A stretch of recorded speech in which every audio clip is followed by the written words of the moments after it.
Welcome to the third regional stakeholder of our project. In this welcome address, we have Professor Dan Wincott from Cardiff University and also one of the directors of the UK and Change in Europe, and Professor Jonathan Portes for King's College London, and also one of the researchers, senior researchers from the UK and Change in Europe initiative.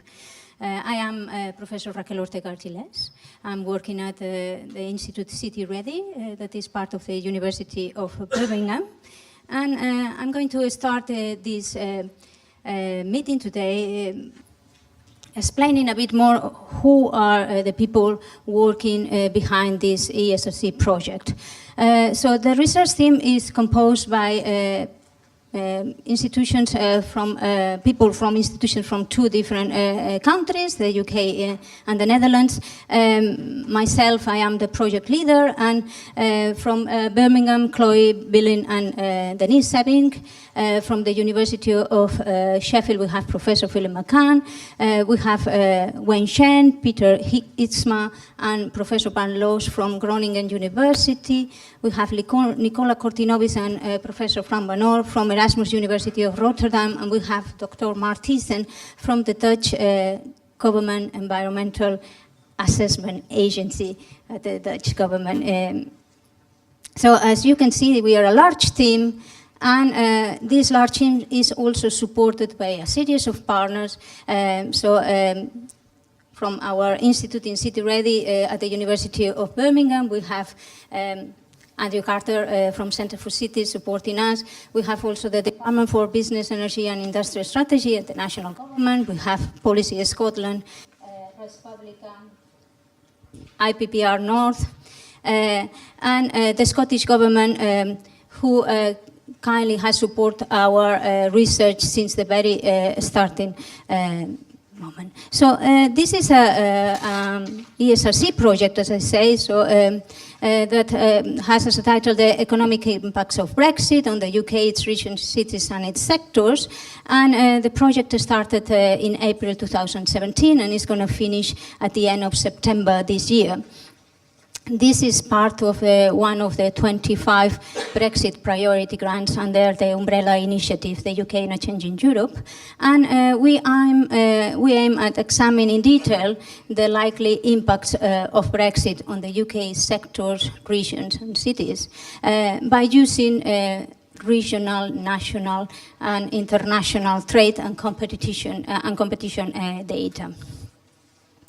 So at this point, the interest that this project has had and also the engagement, this research has been presented at the annual Northern Ireland Economic Conference, at the Regional Studies Association. We have been invited to present some of the results at the House of Parliament, at the Treasury, at the Base Department, at the Foreign Commonwealth Office. We have also been invited to present its results at the West Midlands All-Party Parliamentary Group, at the European Committee of the Regions, because we are also considering the impact of Brexit in non-UK European regions. We have been invited to be part of the Birmingham Post-Brexit Commission. The Managing Partners Forum also was interested in our sectoral analysis and invited us in two occasions to present our results. And we are going in July to present our results at the European Parliament. So as you can see, the interest it has been very large. Even media has also captured some of our results in many different newspapers and magazines, not only in the UK, but also in some European countries. So our recommendations also have been taken up by different reports. So, of course, by the UK and Change in Europe initiative, we have contributed to some reports on mainly the devolved government, and also by other institutions like the Centre for European Reforms, Cambridge Econometrics, Tony Blair's Institute for Global Change.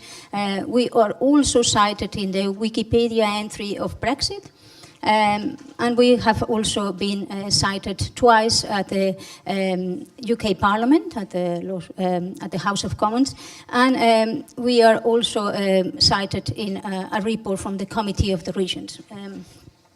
So just very, very shortly, because other members of my team are going to present a more detailed analysis, I'm just summarizing a bit what we are covering. We are covering trait-related effects, so we are using input-output analysis where we can trace the effect of intermediate and final goods.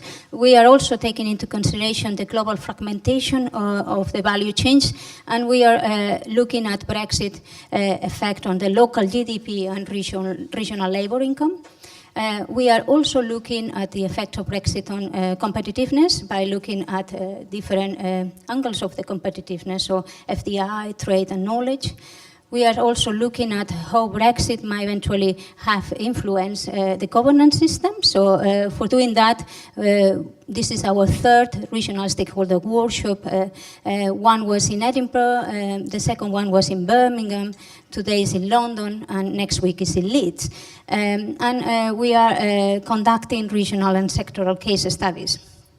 So as I say before, partly the interest that this project has had is because we are not only considering the UK regions, but are also taking into consideration the potential effect of Brexit on EU countries, UK and EU regions, different sectors. And we are also producing new indicators and data.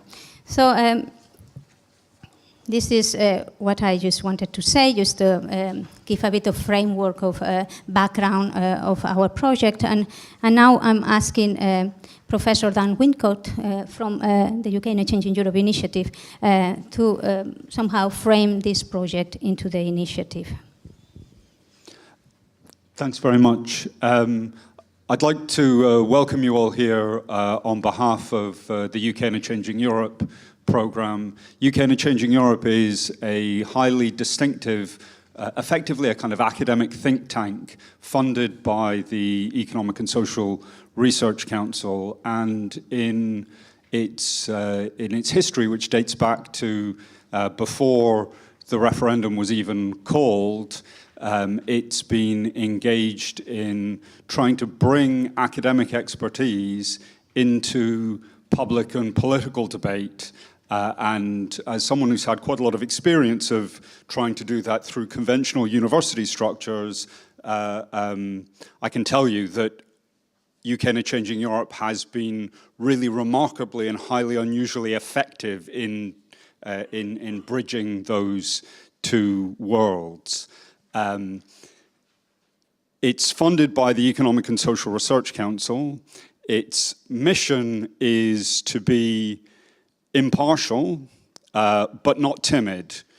So driven by evidence and analysis, but when engaging with wider publics to ensure that representatives, as it were, political representatives of both sides of the debate are properly included in the discussion.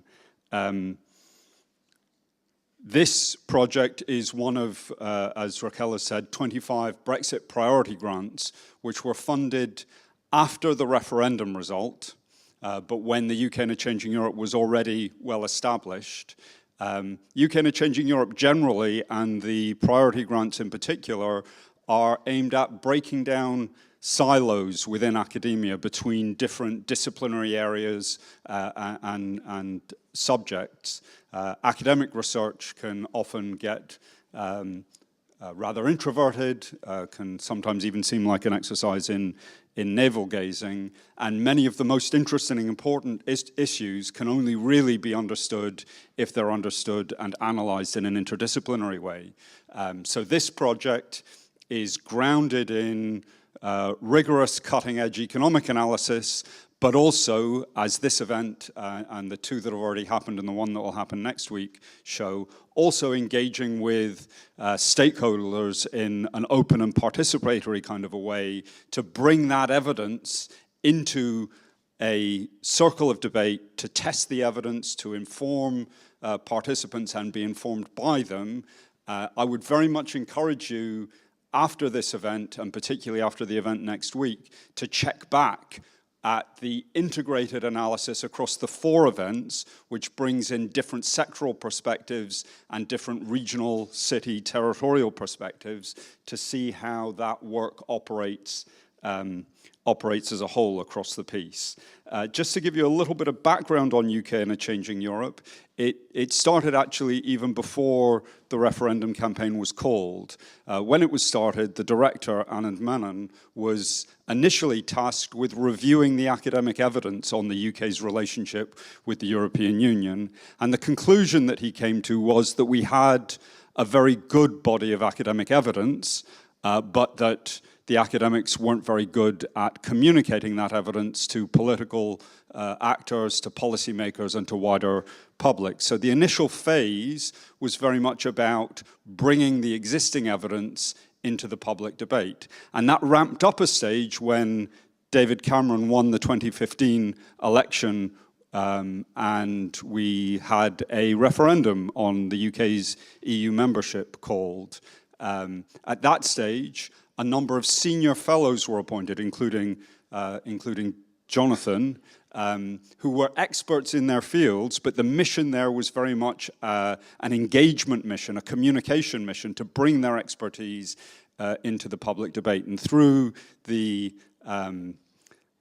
conflict and struggle of the referendum campaign, UK and a Changing Europe, I think, managed to sustain its reputation on both sides for rigorous analysis and impartiality in really a very remarkable way. Now, I can say that without any fear that I'm boasting, because my role with UK and a Changing Europe really began in December, so I'm not sparing Jonathan's blushes, but it really is a remarkable beast, UK and a Changing Europe, and I would very strongly encourage you, if you haven't already, to check out its website, www.ukandeu.ac.uk, which has a wealth of evidence, a wealth of analysis, going back over a long period of time. Of course, after the referendum, the initial judgment that we knew enough about the UK's relationship with the European Union no longer really held. In a world where the UK is disentangling itself from decades of integration and shared governance, we need new research and new perspectives. And initially, ESRC moved to commission Brexit priority grants, thinking it might fund maybe 8 or 10. In the event, it funded 25 projects across a really wide range of areas: public attitudes, democratic practices, the economy, a really wide range of areas. Also some teams working on the negotiation, both from the EU side and from the UK side. The purpose of those grants still met with the core mission of UK and a Changing Europe, which was this public engagement, public debate mission. So these were grants that had an immediate brief. So they were supposed to engage with the immediate context of the Brexit negotiations and the issues and concerns thrown up by it. Subsequently, ESRC has also decided that we need longer-term research on the fundamental implications of Brexit for the UK and its governance. And it was really at that stage that the post that I've taken up was created. I started that, as I said, in December, and we're just at the moment on the cusp, I think, of the final tranche, or maybe they've actually been submitted, of new grant proposals, which will be evaluated, and they should be going into the field at the end of the year or early next year. So there's an ongoing program of research, both immediate research and longer-term research associated with the UK in a Changing Europe, all of which works through and focuses in an office at King's College London, which manages a range of events and manages the website. So I would again repeat my strong encouragement that you look at the full range of evidence that the UK and a Changing Europe is providing, as well, given your interest in being at this event, at coming back to the work that Raquel and her team produce out of their research and these 4 participatory workshops. Thanks very much for coming here today, and I'll hand over to Jonathan at this stage. Thanks very much, Dan. I'm Jonathan Portis from King's College London and the UK in a Changing Europe, and as Raquel and Dan said, I am also one of the priority grant holders. My research, which is joint with Catherine Barnard of Cambridge, Steve Pears of Essex, and Madeline Sumption of Oxford, is on immigration policy after Brexit. I'm talking about that in more detail in a session later on, so I won't say anything more about that specific aspect just at the moment, but just try and give an overview as context for today of London, in particular, London's place in this debate and London's relationship with Brexit. Now, of course, I'm slightly nervous about doing this with Tony Travers sitting there at the back of the room, talking about London in the presence of the country's and the city's leading expert on London for the last 20 years or so is always a bit of a challenge. But just to give a sort of overview and context of why London in particular might be different from the UK as a whole. I think I'd start with the observation that London, the London-UK divide, the divide between London and the rest of the UK is, I think, bigger on almost any quantitative measure than that in any other EU 27 country.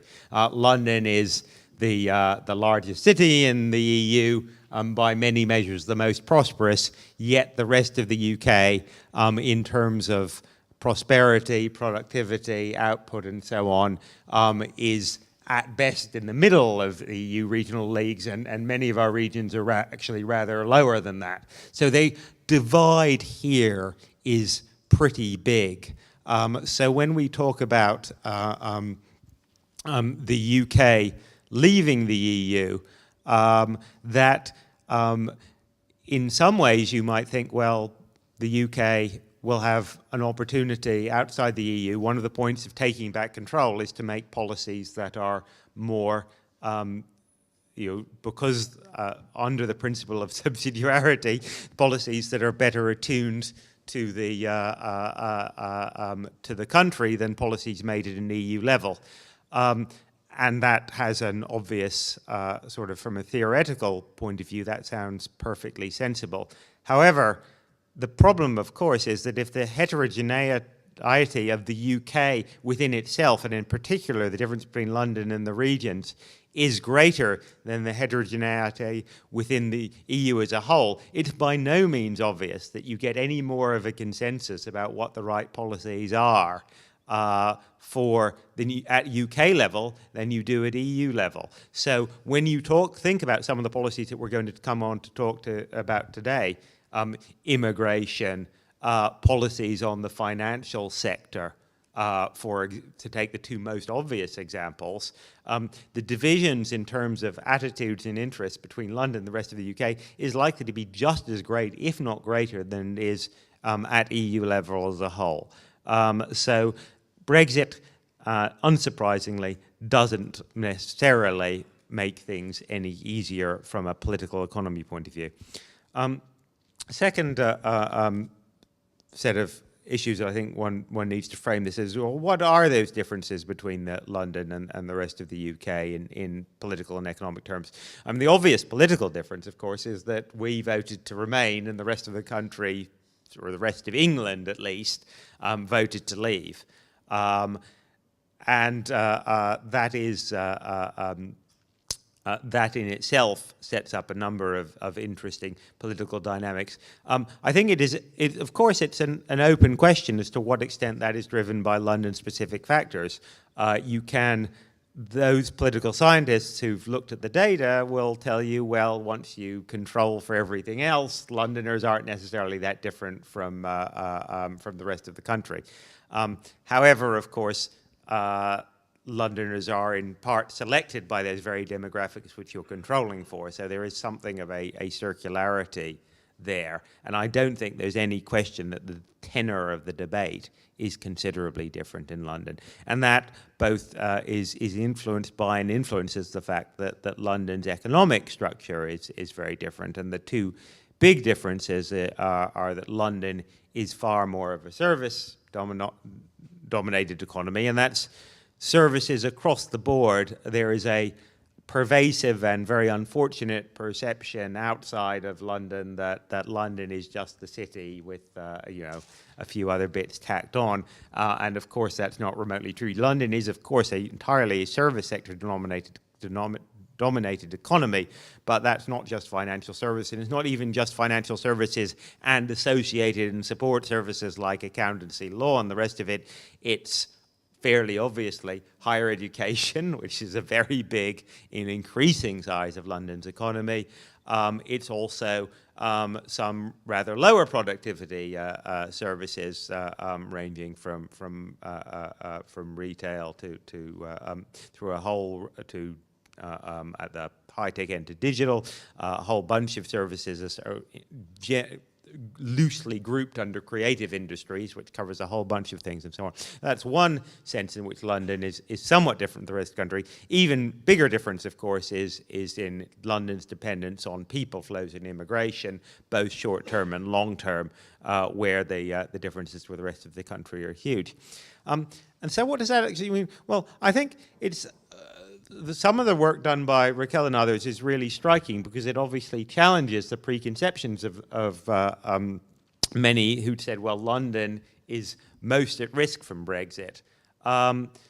It challenges those preconceptions, but I don't think that necessarily means it's the final word. And I think there's actually, this is a really interesting and difficult open question, because it's certainly true, and the Raquel and her co-authors' work illustrates this, that if you look at input-output tables, and if you look at that sort of accounting approach to what is at risk from increased trade barriers to Brexit, you fairly quickly do come to the conclusion that London is less at risk than other regions which are dominated, which have higher proportions of sectors that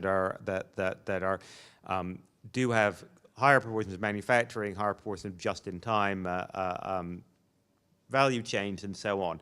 On the other hand, that work, it's not a criticism, but it's an observation, doesn't take account of things like London's dependence on people flows. And I think there are obvious questions to which it captures some of the interdependencies in service industries, the higher education sector being, I think, one of the obvious ones where those of us who work in the higher education sector in London certainly feel very much at risk from Brexit. So I think it is very much of an open question as to whether London is more or less of at risk from Brexit than the rest of the UK, and it very much asks the question of what type of Brexit and what type of post-Brexit policies, both in terms of our relationship with the European Union and in terms of domestic policies, will be best attuned to London's interest. And that, of course, is the subject of today's workshop. And so I will bring it to my first intervention here to a close with that. And simply noting, to finish on a personal note, of course, you know, I'm a Londoner. My parents were immigrants here. They arrived here before I was born. We moved to London when I was about 5. I've lived my entire life, most off and on, but mostly in this city. So this is really very personal for me and possibly for some other people in this room. This is a big leap into the unknown for London. In fact, the year that I moved here was, I think, possibly the year before we joined the European community, what was then the European Community. So we've essentially been in the EU all my entire life in London, and there are some potentially big opportunities and risks for the city. I do not have any doubt that London will continue to be a successful global city in the next 5, 10, 20, 30 years. But equally, I don't think we should be under illusion that the decisions that we collectively in the UK and in London take over the next couple of years are going to really have a profound influence on what exactly that looks like. Thank you. Well, fantastic. Thank you very much for the two presentations. So as Professor Jonathan Portos was somehow expressing today, this workshop is dedicated to the effects of Brexit in London and services. And let's move on to the next sessions.